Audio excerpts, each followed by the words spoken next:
Well, hey guys, happy Friday. I just got home from work and I just fired up my Farm Fresh apple candles. It is so hot out yet again, but I am channeling fall scents. And I'm drinking here in Babs, Bubba's Shimmery Pink Twin.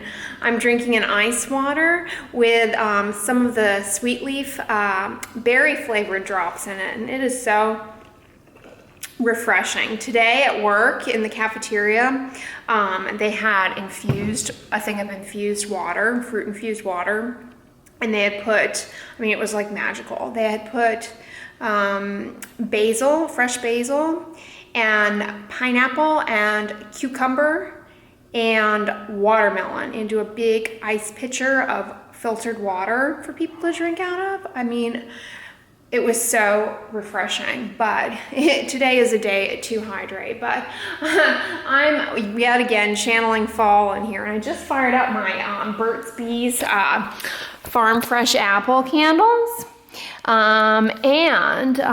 These are the sweet leaf drops I was talking about, the berry flavor that I have in my water. If you're new here, I'm obsessed with these sweet leaf sweet drops. They're like liquid stevia flavoring drops. And the berry, honestly, is not my favorite one. My favorite ones so far are vanilla and coconut for sure. And I haven't cracked into the chocolate ones to try those out yet. But really loving those. The person who turned me on to those was Cambria Joy, Brie Loves Beauty. And oh my God, I'm totally hooked now, thanks to her. But speaking of Cambria Joy, guys, I mentioned her the other day in my grocery haul, and I'm channeling fall in here. Oh my gosh, my apartment smells so fantastic right now because I am whipping up a batch of her grain-free granola with all of those seeds that I got from the bulk bin, all those nuts and seeds that I got from the bulk bin. Oh my gosh, like, she's brilliant. She's a genius. I mean, it just smells really amazing in here. I'll show you guys. I filmed it. I filmed myself making it.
Yeah, she uses, I think, honey and dried cranberries. I use raisins because that's what I had, and I used maple syrup, so that makes it vegan, and that's just what I had. So that is what I use. I love that maple syrup from Costco, the organic, 100%, I think it's from Vermont, maple syrup. So, oh my God, it just smells. Here, I'm gonna sit down and chit chat with you. It just smells like so, so, so divine.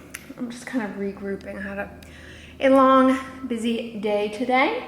So yeah, that is what's going on. I got that zhuzhing. I'm probably gonna head to the gym.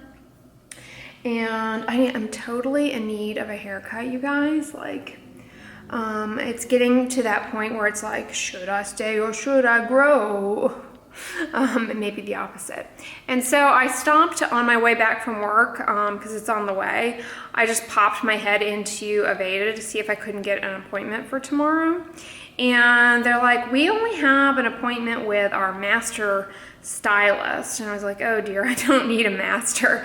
I'm like the most low maintenance haircut ever. I mean, honestly, I'm a great person for a student to cut their hair, because I feel like my haircut that I get is like pretty basic. I mean, it obviously requires skill level, and I appreciate the skill set of the individual stylist or person cutting my hair, but I'm not complicated. Like, I'm super low maintenance.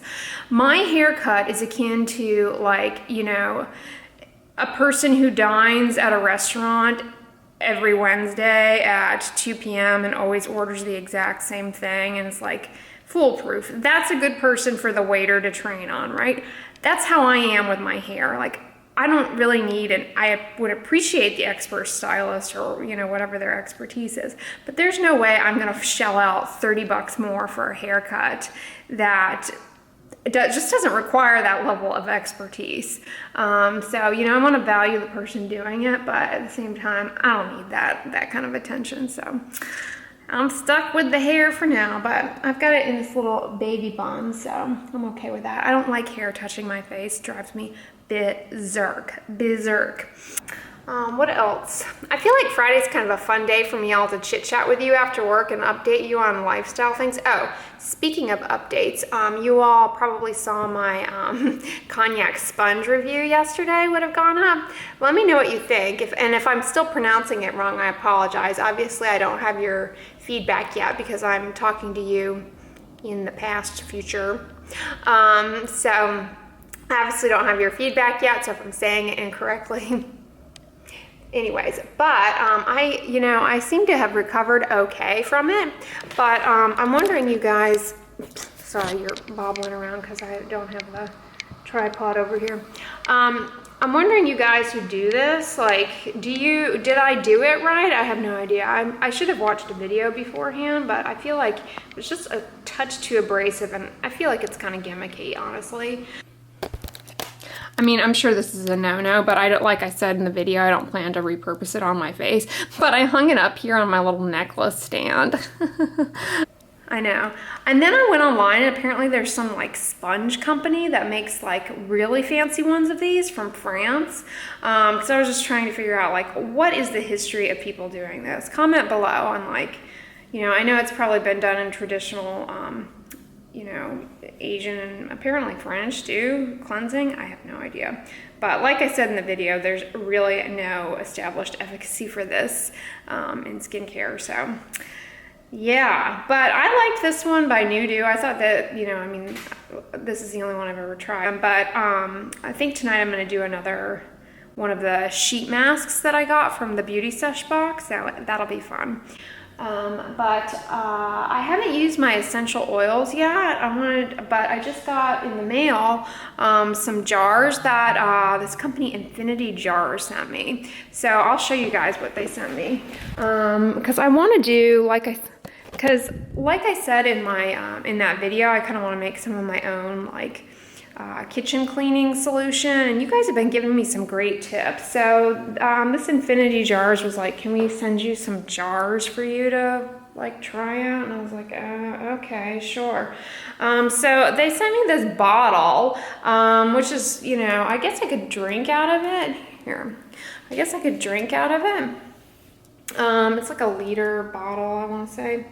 Kind of like what I drink out of, but The one thing I gotta say about it that I didn't like just on unboxing it is that the screw top's kind of small, and like it's gonna be difficult to pour stuff in there. But I was thinking I could use this to make a solution of distilled white vinegar or water and some of the essential oils. And what I like about these, and when I was like, okay, I'll try them out, because with the essential oils, these filter out UV light, so that's great, because essential oils, when they're just exposed to light, they can degrade and become even more problematic and cause irritating rashes. So I was thinking, yeah, if I'm going to use some essential oils in like my cleaning solutions and that sort of thing, let's keep it in a dark thing. And likewise, they also sent me these little spray bottles so that I could try making my own linen spray, and they too are made out of their glass. So I'll let you guys know if these work out for me. But honestly, like I said in the video, you could probably just like refill your Oracacia things. Like, I don't think you need this necessarily. But one of the other things, they sent me these jars here, which I don't know. This looks like, if you've ever worked in a lab, there's tons of this stuff floating around.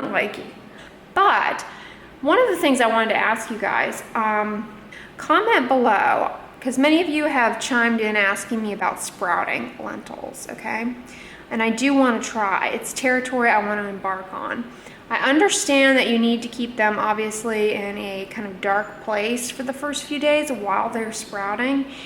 Is this the type of vessel one would store lentils in for sprouting? Comment below. I imagine I wouldn't keep it airtight while they were sprouting, because they probably need some air, but I like that this filters out the light. I think that is really cool. So I'm excited to try it. I don't know if these will work for that, but I also thought that these would be useful for like herbs and spices and stuff like that, or my natural calm. I could just put it in these instead of the ugly natural calm thing. And so I'll let you guys know if these are any good or not. So thanks, Infinity. We'll try you out. But yeah, I thought I'd share that with you guys. But on the candle front, I have to update you all. This Way Out Wax clear head candle that I got on iHerb or Vitacost, I can't remember which one. Smells amazing to huff right out of the can, but its burning is underwhelming. It doesn't like, I feel like it's this canister that's limiting it, and that's limiting. I feel like it's the container that limits the success rate of this, because I feel like the essential oils fragrance or whatever just doesn't like aerosolize properly. I don't know. I haven't been too happy with these little tins, but they do smell really nice. I wish they were bigger is basically the gist of that. But anyways, guys, I'm gonna head to the gym and I'll check in with you guys when I get back.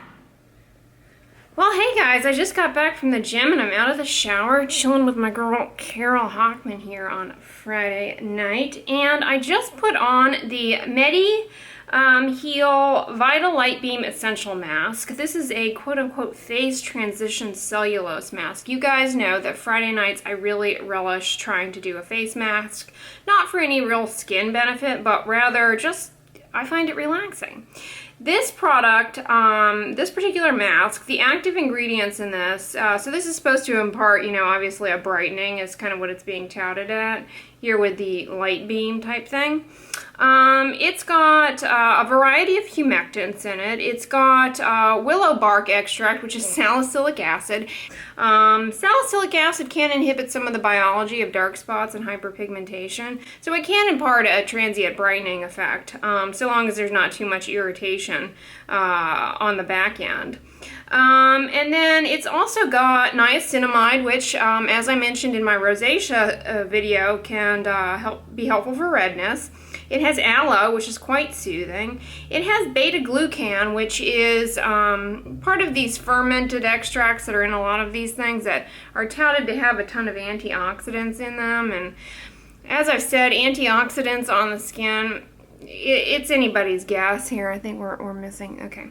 It's anybody's guess if they're actually doing anything. What I really suspect the beta-glucan and, you know, these yeast extracts are actually doing is really just serving as additional humectants in these things. It also has glycerizate, which is science for licorice root extract. So many of you have mentioned that you are either allergic to that or sensitive to it.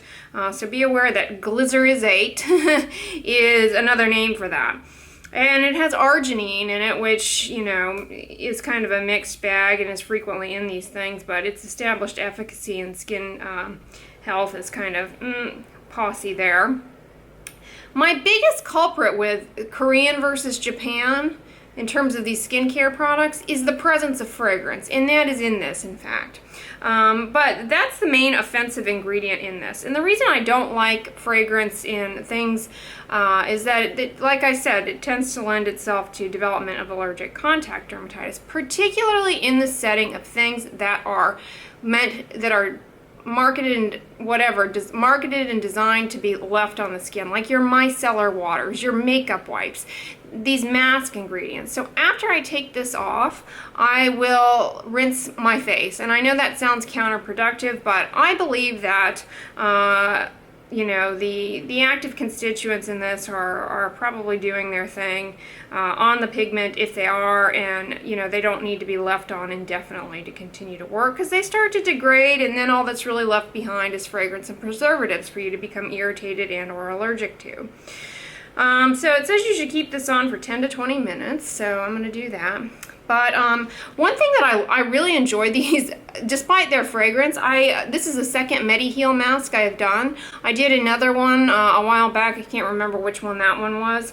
But what I like about them is that the apertures around the orifices, okay, are nice and wide, so that right here we have the nasal alar crease here, and that's you know, fancy for this little groovy doodle here on the side of the nose. And so it nicely spares that area, it nicely spares around the mouth, and in particular it gives you a good aperture for around the eyes, so that this stuff is not coming into contact with these areas.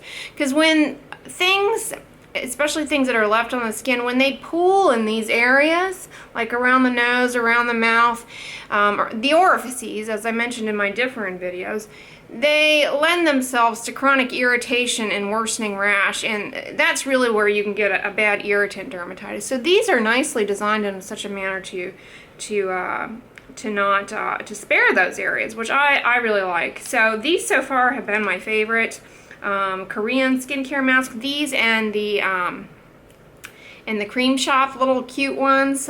These are not as heavily fragranced and alcohol-y as the Cream Shop ones are. They don't burn around the eyes, and I suspect that's because they have this nice window here. But I'm going to go ahead and take him off now, because he is about due to come off. But yeah. Alright, so I'm going to go rinse this off, and we'll be right back.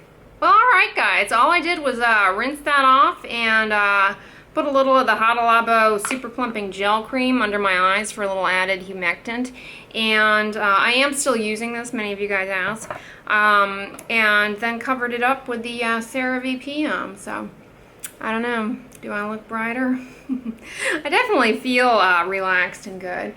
And I've got my apple candles a zhuzhing, so I'm gonna crack into a kavita. So I hope you guys enjoyed the vlog today. Give it a thumbs up, share it with your friends, and as always, don't forget, sunscreen and subscribe. I'll talk to you guys tomorrow. Bye.